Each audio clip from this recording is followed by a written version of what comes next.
בערב שבת תזריע בצורת תשפ"ה, הגמרא במסכת ערכין, דף ט"ז עמוד ב', מרמן, enseignement de Rabbi Yoshua ben Levi. Alors Rabbi Yoshua ben Levi, מה נשתנה מצורע שאמרה תורה יביא שתי ציפורים לטהרתו? Qu'est-ce qu'il y a de différent avec le Metzora pour lequel la Torah a dit qu'il doit emmener deux oiseaux pour sa purification?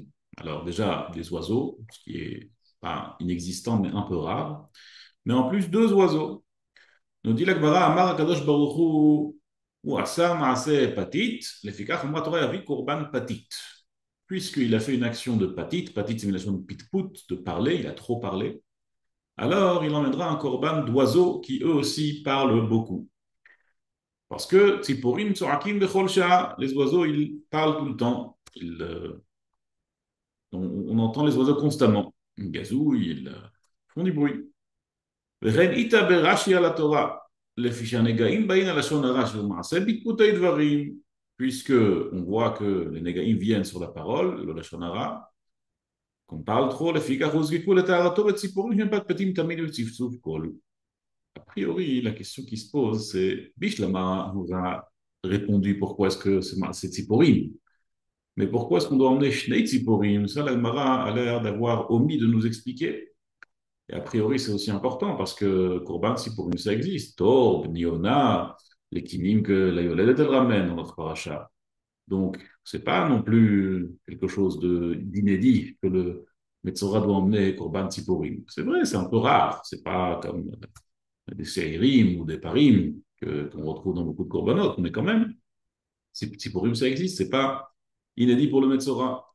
Et donc, l'essentiel de la question, c'est pourquoi Shnei Tziporim? Et ça, la Gemara ne répond pas. Il y a un midrash, une histoire connue. מעשה ברוכל אחד שהיה מחזיר בעיירות שהיו סמוכות לציפורי. Il y avait un rochel, un marchand, qui marchandait, qui vendait ses marchandises dans les villes autour de Tzipori. Et il disait, Man ba'a mizban samchaim. Qui est-ce qui peut acheter l'élixir de vie? Là, je nous raconte qu'il y avait là-bas Rabbi Yanaï, qui écoutait ce marchand ambulant qui propose un élixir de vie. Qui est-ce qui veut pas un élixir de vie? Ça paraît intéressant. Alors il allait chez lui, il a dit, viens ici, vends-moi. Marley, Ant, Lotsar, Ant, Sarich, Levelot, de Kevatach. Toi, tu n'as pas besoin, monsieur le rabbin, c'est pas pour vous, ni pour les gens comme vous, lui dit le marchand. Le Rabbi ne s'est pas laissé faire, c'est quand même l'élixir de vie. Ça peut nous paraître comme une naïveté presque, ce que Rabbi il fait. Mais il dit non, tu proposes un élixir de vie, je le veux. Alors il a insisté. Finalement, le Rochel, le vendeur, lui dit d'accord. Il a sorti un livre de Teilim, le dit le Midrash. Il lui montre Teilim la Medalet, où c'est écrit Miaïch et Chafetz Chaim, qui est l'homme qui désire la vie. Ma katou batre, qu'est-ce qu'il y a écrit juste après Miaïch et Chafetz Chaim? Netzor leshoncha meira, usfatecha midaber nirma. Garde ta langue de parler du mal et ta bouche, tes lèvres de parler des mensonges. Et le passage d'après, Sour Mera, Maasetov, Bakesh, Shalom, Verotfeu. Voilà ce que le marchand a vendu à Rabbi Yana. Rabbi Yana, il aurait pu crier à l'escroquerie. C'est quoi cette histoire? T'es ilim. Tu vois bien que je connais. Bon, le marchand, il aurait pu dire, je vous ai dit, monsieur le rabbin, que ce n'est pas pour vous et pour les gens comme vous. Vous connaissez tout déjà. Mais Rabbi Yana ne lui dit pas ça. Ama Rabbi Yana, il dit, ouah, quel chidouche. Même Shlomo, il dit, Shomer pivu leshono, Shomer mitzarot nafsho. Parce que dans Mishlei, celui qui garde sa langue et sa bouche, Shomer mitzarot nafsho. Il se garde de différents malheurs. Rabbi Yana, il ne se suffit pas de ça, il surenchérit en disant, Kol yamai haïti korea pasuk hazeh, velo haïti yodea echanu pashut. Toute ma vie, tous mes jours jusqu'à aujourd'hui, je lisais ce pasuk sans avoir compris son explication simple. Ad sheba rochel zeveodio, jusqu'à ce que ce rochel soit venu pour me l'enseigner. A priori, la question crie d'elle-même, c'est quoi cette histoire? Qu'est-ce que Rabbi Yana a appris du rochel? Rochel lui a juste montré un pasuk, et Rabbi Yana, il est heureux d'avoir découvert ce pasuk dans Tehillim Lamed Daled. Il est plaot. Il y a un pshat, il y a un pshat. Il est rapporté au nom de Rabbi David Louria, du Radal. Il dit que le pshat de Rabbi Yanaï, c'est que Rabbi Yanaï pensait, quand on voit Sour Merav Aseitov, Bakeshalov Verot Fehu, donc a priori, ça peut parler de toute la Torah, parce que Sour Merav Aseitov, c'est un pasuk très général. Éloigne-toi du mal et fais le bien. Ça peut parler de tout. toute la Torah. Donc au départ, Rabbi Yana pensait qu'un Achinami, on nous dit Soumera Vasetov, et Mira, ce sont deux choses qui sont importantes dans le Pasuk, mais le Soumera Vasetov, il revient sur le Miaï Shechav Esraim, mais ça parle de Kol Torah Kula. C'est le pshat du Radal. Mais on va essayer de comprendre un peu autrement ce Midrash, qui est Behemet Tanoua.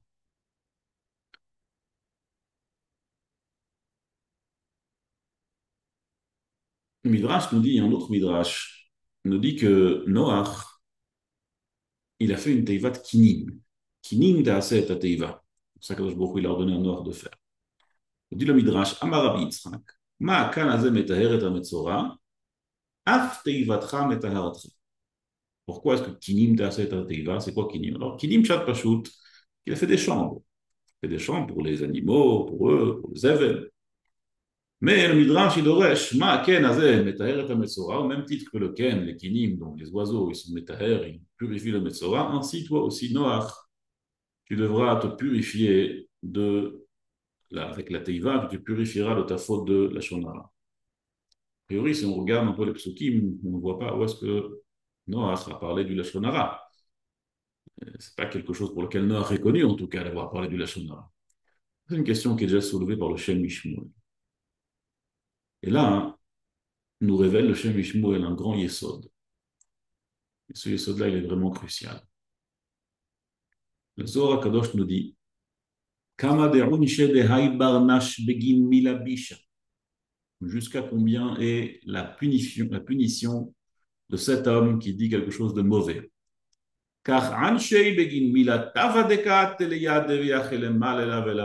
Mais ainsi, au même titre qu'un homme reçoit une punition pour un mauvais mot, pour une mauvaise parole qu'il a sortie de sa bouche, ainsi il reçoit une punition pour un bon mot, pour une bonne parole qu'il aurait pu dire et qu'il ne l'a pas dit. Incroyable mais vrai. Une personne qui dit du mal, qui dit la médisance, tout le monde sait, la shonara, c'est très grave. Alors lui, il est puni. Mais au même titre, une personne qui aurait pu dire quelque chose de bien, de gentil, d'agréable, et qu'il ne l'a pas dit, il est puni au même titre. Il dit le Balmatok Midvash dans le Zohar HaKadosh, et qui veut regarder, c'est dans le Gimel d'Afnumbar. Il dit le Matok Midvash, qui gonsheba la yador le sameach ou le chazek et chaviro bidvarim. Par exemple, il avait l'occasion de rendre joyeux et de renforcer son prochain avec des paroles, des bonnes paroles. Il s'est empêché de le rendre heureux et de le renforcer. Pourquoi? Parce qu'il était Pogem, le Ruach HaMedaber, qui a été créé par Akadosh Baruch. Mimel a dit le Shem Mishmuel, c'est Yadoua, que Noach, en vérité, il y a beaucoup de midrashim qui vont dans ce sens, qui disent que Noach, il n'a pas suffisamment fait de la remontrance à sa génération. Ben, c'est vrai que l'Agmara nous dit qu'il construisait cette Teiva, les gens venaient, ils disaient qu'est-ce que tu fais? Il leur expliquait que le Mabouli va venir. Mais le Fidar Gato, selon le niveau de Noach, il n'a pas suffisamment, en tout cas, il y avait une tvia d'Akadosh Baruch Hu de Noach qu'il n'a pas suffisamment investi dans la Tochacha pour sa génération. Il n'a pas suffisamment fait de la remontrance de sa génération pour qu'il fasse tchouva. Ça, c'était à son niveau. Mais le Havon, si on peut dire comme ça, en tout cas, le degré de faute quelque part pour lequel Noach devait se purifier, c'est justement parce qu'il s'est empêché de dire un bon mot, de remontrance vis-à-vis de sa génération. Et ça, c'est le Ma'aken Azeh Metaher, Af Teivatra Metaratra, la Teiva doit expier la faute de Noach qui n'a pas fait de la remontrance de sa génération, qui s'est empêché de dire des bons mots. Et on retrouve ça explicitement dans la Gemara de Masechet Psachim Daf Peizain, où là-bas, Kadosh Baruch Hu, il dit à Hoshea, Banecha Chatou, tes enfants, ils ont fauté. Qu'est-ce qu'il lui dit Hoshea? Il dit, Bono Shel Olam, Kol Olam Shel Chahu. Toute la planète appartient, tous les peuples appartiennent. Est-ce que ça manque d'autres peuples? Oh, Hachem, il y a beaucoup de peuples. Alors, t'as qu'à enlever ce peuple. Choisis-en un autre qui est plus sympathique, qui est plus obéissant. Pourquoi est-ce que tu t'embêtes avec le clan Israël? Et là, Kadosh Baruch Hu, il fait de la remontrance, et quand Hoshea, il comprend qu'il a fauté, alors il demande sur lui des rachamim, il demande à Kadosh Baruch Hu de lui pardonner. Il dit à Kadosh Baruch Hu, Ad she'ata mevakesh rachamim al atzmecha, vakesh rachamim al Israël. Si déjà tu demandes des rachamim, alors ne demande pas des rachamim sur toi, mais demande des rachamim sur tout le clan Israël. Il dit de se faire SMS, en Parashat Metzora, sur la Gemara de Elchin Daftet Zayin Amudbet. Pourquoi est-ce que Mali Shtana Metzora Shamra Torah Yavi Shtei Tziporim Letaharato? Pourquoi est-ce qu'il doit emmener deux oiseaux pour se purifier? Un oiseau pour le Havon du Lachon Hara d'avoir dit une mauvaise parole et un oiseau de Lachon Hara pour ne pas avoir dit une bonne parole. L'importance d'une bonne parole, elle est vraiment cruciale. Ram Masechet Sanhedrin Daf Chaf nous rapporte une histoire qui est presque incroyable. Il dit la Gemara, Rabbi Baruch Achouza, il allait souvent dans le chouk de Beit Lefet. Comme ça, Rabbi Baruch, il avait l'habitude d'aller dans le marché de Beit Lefet. Et il y avait avec lui souvent Eliyahu Hanavi. Alors Rabbi Baruch, il posait des questions à Eliyahu Hanavi, c'est normal, on aurait fait pareil. Il lui demande une question qui nous paraît anodine. Il dit, est-ce qu'il y a des gens ici dans ce marché qui sont nés Olam Haba, par hasard? Là, autour de nous, tous les gens qui marchent, est-ce qu'ils sont nés Olam Haba? Il fallait y penser à la question. Et il dit, il y a un avis, non. Entre-temps, une fois que Eliyahu Hanavi lui dit non, il n'y a personne, tout d'un coup, il y a deux personnes qui surgissent. Et là, Eliyahu Hanavi lui dit non, eux, ils ont vu Olam Haba. Eux, c'est bon. Et pour qu'ils voulaient savoir qu'est-ce qu'ils ont de si spécial, tout le reste du marché ne sont pas venus Olam Haba, sauf ces deux gens qui arrivent. Alors il va leur demander, messieurs, qu'est-ce que vous faites dans la vie? Mayouf Daïrou. Ambroulei, Inchei, Bab Bedouchei, Anan. Nous sommes des bouffons, des clowns. Mevatrinan, Atzivei. Nous rendons heureux les gens tristes. Inami, ou bien, Kichazinan, Beitrei, de Hitleu, Tigra, quand on voit deux personnes qui se disputent, Bardayu, Tarchinan, Ve'avdinan, Lehushlama. On va et on fait faire la paix entre ces deux personnes. Et ces deux gens-là étaient les seuls de tout le marché de Beit Lefet qui étaient nés Olam Haba. Ça, c'est l'importance d'un mot qui peut rendre heureux notre prochain, qui peut lui donner un peu de riseau. Alors évidemment, je ne dis pas que c'est la seule chose qu'on devra faire maintenant toute notre vie et d'investir tout notre temps juste pour dire des bonnes paroles. Mais on a tous de temps en temps une occasion de dire un bon mot, de dire un mot qui renforce, de dire un mot gentil. Et si on ne le fait pas, ça peut être considéré comme du lachon hara. Et avec cela, on peut comprendre le midrash de Rabbi Yannai. Rabbi Yannai, il était assis dans le marché et il a entendu un rochel qui disait Man ba'esama dechaye. Il a demandé c'est quoi cette histoire de Sama dechaye? Moi, je veux savoir. Et il rapporte le pasuk dans Teilim la Medalet Mi aish chafetz chaim, netzor leshoncha mira, su mira va'asei tov. Dit Rabbi Yannai, je n'avais jamais compris ça comme ça. Et avec cela, on peut comprendre. Miaïch Chafetz Chaim Netzor Lashon Sour Meira Va'aseitov. Le chidouche, il est que le Sour Meira Va'aseitov, il revient sur quoi? Sur la Shonara. Et Rabbi Yana, il a appris de ce Rochel qu'il y a deux degrés de la Shonara. Il y a un degré de la Shonara d'une mauvaise parole, et il y a un deuxième degré, comme dit le Zohar Kadosh, qui est celui de ne pas dire une bonne parole. Ça aussi, c'est du Lashonara.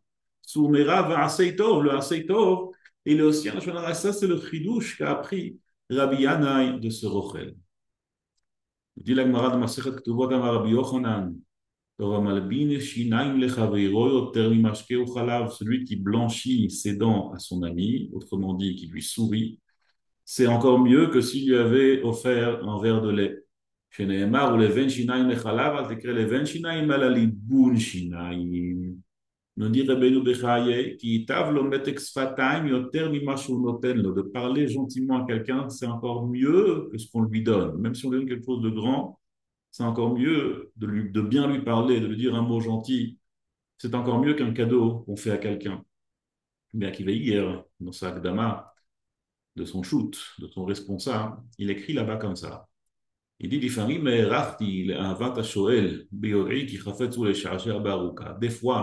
je me suis allongé dans ma réponse. J'ai écrit une longue réponse parce que je sais que celui qui me pose la question, il s'attend à une longue réponse, il aime ça. Et parfois, j'écris des longues réponses. Quand je savais, chez Aïcha Shoel Mar Nefesh, je savais que la personne qui me posait la question, c'était quelqu'un qui a une vie difficile, Sharoui Betsar, qui a des souffrances. Les man savaient, sa mère nafsho bidvarai, pour le rendre heureux avec ma parole. Soit une belle tchouva qui va de plusieurs pages. Ça veut dire que je suis un famille Raham. Ça va lui rendre heureux, Rabbi Akiva Iger. Il investissait de son temps tellement précieux pour répondre à des gens longuement, en lui écrivant longuement, juste parce qu'il savait que la personne en face souffrait et que encore quelques mots de Rabbi Akiva Iger pouvaient lui donner beaucoup de bonheur. Oh combien on doit faire attention. Levi Yitzhak de Barditch avait écrit dans Kedushas Levi Appel au Nivra, la bouche n'a été créée que pour deux choses.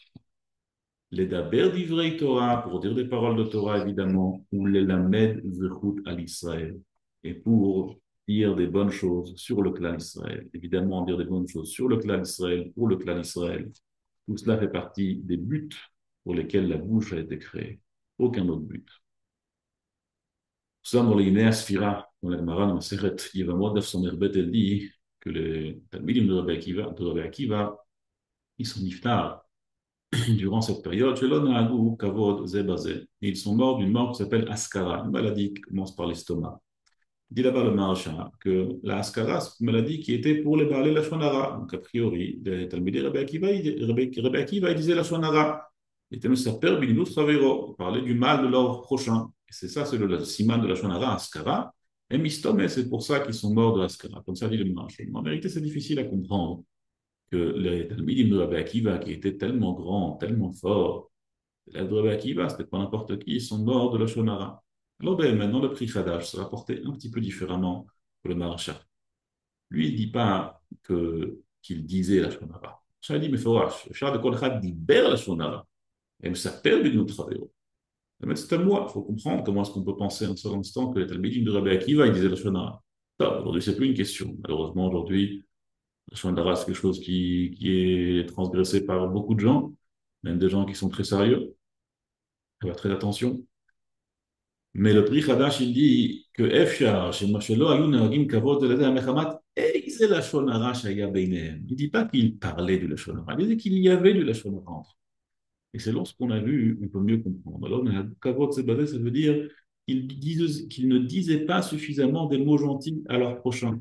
Et comme on a vu dans le Zohar, c'est aussi grave que de dire des mauvais mots, c'est aussi grave que de dire des mots méchants vis-à-vis de son prochain. C'est aussi mauvais que de dire la médisance, de ne pas dire un gentil mot à son prochain.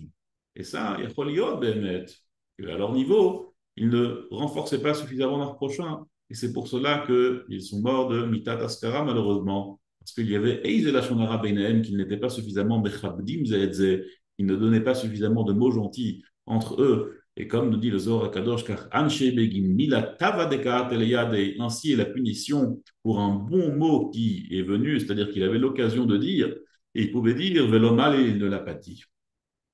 Et le Midrash nous dit, c'est avec ça qu'on terminera, il faut qu'on se souvienne, Amar Kadosh Baruch Hu Israël, Kadosh Baruch Hu Dioktal Israël. Banai Ahuvai, mes enfants que j'aime, Plomchisardi Davar Shevakesh Mikem. Qu'est-ce que je vous demande déjà? Mani Mevakesh Mikem. Ela Shetiyu Ohavim Zelaze. Aimez-vous, aimez votre prochain. Vetiyu Mechabdin Zedze. Et respectez votre prochain. Vetiyu Irein Zemize. Et craignez votre prochain. Oh, combien c'est important. Et on a tous de temps en temps des occasions de dire quelque chose de gentil. Et évidemment, les premiers à qui on doit dire quelque chose de gentil, c'est notre entourage proche, le conjoint, les enfants, les parents, les frères et sœurs. Et après, évidemment, les amis, pour qui c'est déjà un peu plus facile. Mais pour tout le monde, quand on a l'occasion, ne pas la laisser passer. Dire un mot gentil, dire un mot d'encouragement, dire un mot de renforcement. On ne doit pas passer la journée à faire ça, mais de temps en temps, quand l'occasion se présente, il faut savoir que c'est une grande, grande mitzvah. C'est pour ça que Kadosh Baruch Hu, il a créé le monde. C'est pour ça qu'il nous attend. C'est ça qu'il attend de notre bouche. Et si on ne le fait pas, Chas v'Shalom, ça peut être aussi grave que de parler du Lashon Hara. Kol Tov, Yehi Ratzon, qu'on puisse tous être mitchazek dans cela. Kol Tov et Shabbat Shalom.